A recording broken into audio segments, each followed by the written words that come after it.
back to the kitchen. I'm making something that I've made before, but I've never made it on an indoor grill pan. I'm actually gonna put the fan on here, low for now. I've brushed some oil on this grill pan. It is brand new. I just got it for my birthday from my mother. So I brushed some oil on it because it's the first time I'm using it and I'm trying to build up the cure. So here I have some strips of marinated chicken. Oh, I heated the pan up on medium until water skidded across the pan. That's what they said. So now I'm going to spread this chicken out. That sizzle is exactly what I was hoping to hear. That's excellent. Get a piece up in there. Nice.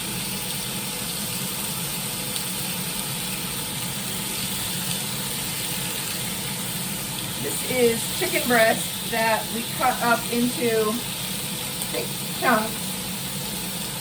We like to do the chicken like this. Usually we cut it like this because we're doing it on the grill and it doesn't fall through the grates this way. But it's easier to do than skinnier pieces, and you turn things less. It doesn't take that much longer to cook. So this works well for me. So I'm just gonna let these go till they're about halfway done. I almost never time this. I just tell by looking at it that they're kind of ready to turn over. They start to get a little white on the edges, still pink in the middle obviously, but it's always winging it for me. So I just kind of go with my gut. And when it looks like it's mostly cooked or whatever, I roll it over. Now look, we've got some slighter grill marks on there. Like here, I love that. Grill marks. I love that. We miss cooking chicken like this on our grill during the winter time so much that we wanted to find an indoor way to do this.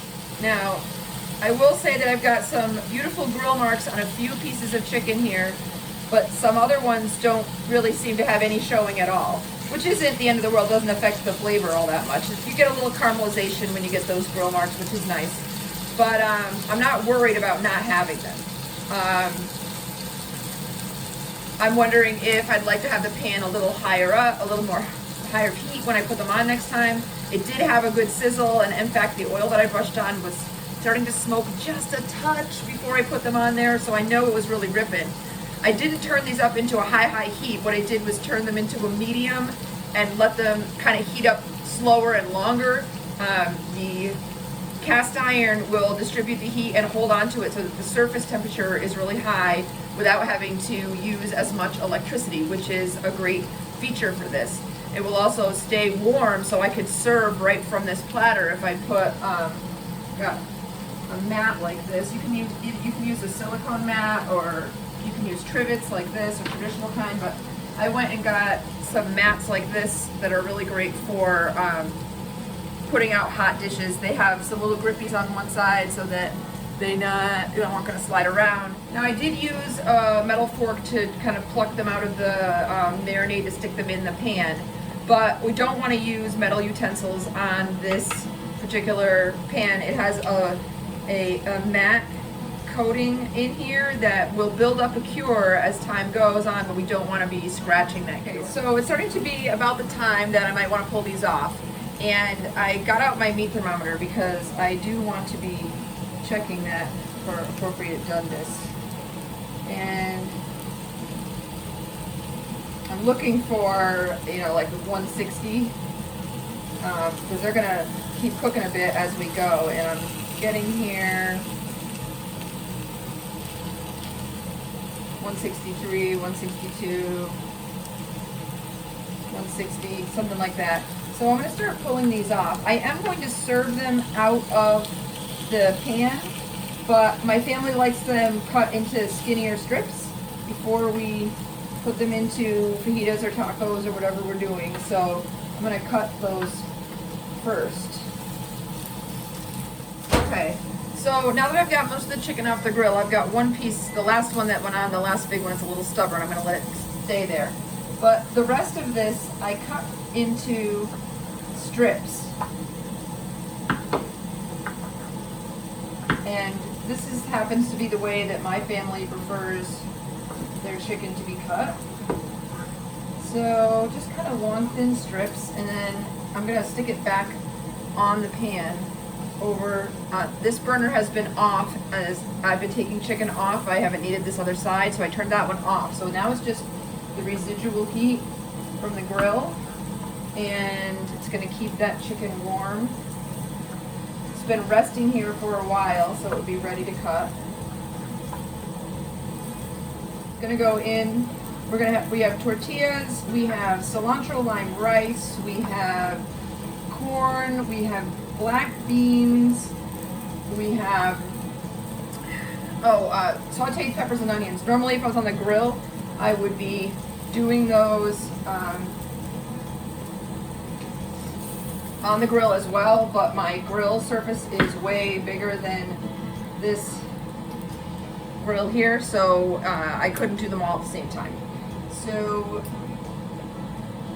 there's that. So I decided that I was going to take my sauteed peppers and onions and did it in a separate pan. Just going to throw them on this burner as it's cooling. It's off now, and I'm just using the residual heat to kind of give them a little of that grill flavor. And then we're going to be ready to eat. Okay, so we finished up dinner, and I used the pan. I left it on the off burner to serve from, and it was great. I could throw the tortillas right on there and warm them up with the residual heat. I loved it. Now it's come time to clean the grill. So what I've done actually is this side was still a little greasy and this side was still a little dry because it stayed on longer. So I'm using a plastic nylon scraper. This one actually came with my Pampered Chef stoneware, but any nylon scraper will do. And I'm gonna start by trying to go up each of these grooves because I don't want to spend a lot of time on the sponge or with soap. So I'm just gonna go up the side of each of these grooves to try to free any cooked on bits. And then I'm gonna turn the pan around and go back the other way. And you know what? I think I'm gonna end up making a mess. So I'm gonna put my apron on and come right back. I went and stole Josh's apron. I made him this apron for Christmas, I believe, a number of years ago. And it's got a nice navy blue. It's made out of blue jean actually, so it won't show any dark spots if I spill. Don't tell him I stole his apron.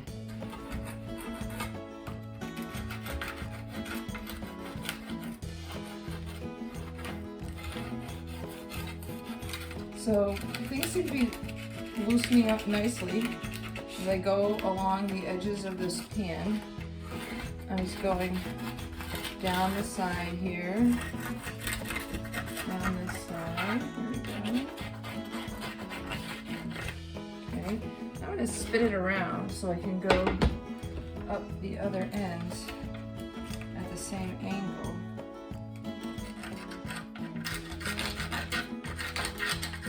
And I don't want to use steel wool or anything like that, and they do say that unlike with a regular, oh, I'm making a big mess. So unlike with a regular cast iron pan, probably want to do this in the sink next time. So don't do it in front of a camera, guys. Do it in the sink. I'm gonna have to wash the wall a little bit, but that's okay. What was I saying? With a regular cast iron pan, you wouldn't want to use soap, just hot water, and then let it heat up and evaporate, and then oil it a little bit. And that's just what a cast iron pan loves. This one has a little bit of an enamel coating on it, and so they want me to use soap and water on it, which is very counterintuitive to me, but I will do just that. They say that the cure will build up just the same. Okay, I'm gonna rinse this out and see what we've got before I've even touched it with hot water and soap. All right, so there it is after one scrape. Obviously need to scrape more, so I got rid of the water so I could see what I was doing. And I think this is gonna be way more efficient, I think.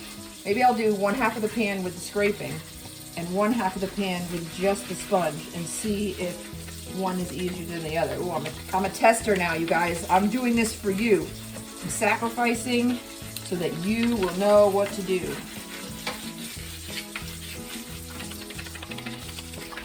And what I know, this seems like a lot of work right now, but I'm happy to do it because as the cure builds on this, it will become so non-stick that I won't ever have to do this again.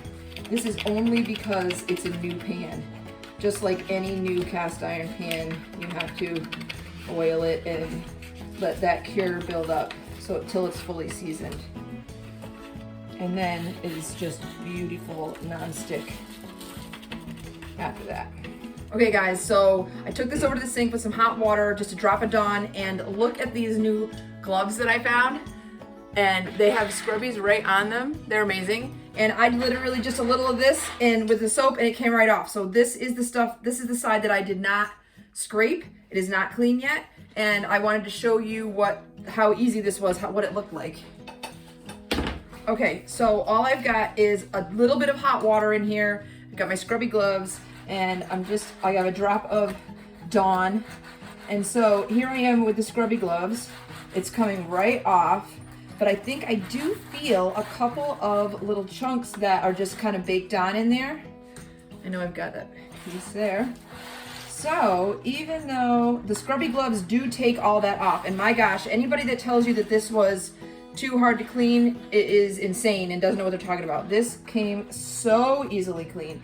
And all I'm gonna need to do is grab that same little scraper from before. There's a couple of little chunks that didn't come off, and this is the side that I did not scrape yet. So this side, definitely, I would say hit it with the scraper first, and then go for it with whether your nylon brush or your sponge or whatever it is you like to clean with. Don't use anything metallic, no Brillo, no metallic scrubbies, anything like that. And this is going to come really nice. I'm gonna rinse it right now. Let's see. All right, check this out.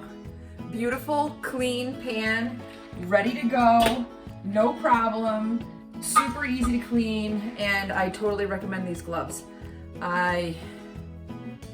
Where did I get them? I think I got them at Ocean State Job Lot. They're the best. And they're really thick, so the hot water isn't hot at all. So, even though this was not a meal that I have never cooked before, I used a pan and cooked it in a way that I had never done. So, cast iron grill pan, yay. Totally happy with this purchase. Totally recommend it. I'm excited to use this for the rest of my life. First time tried, first time success.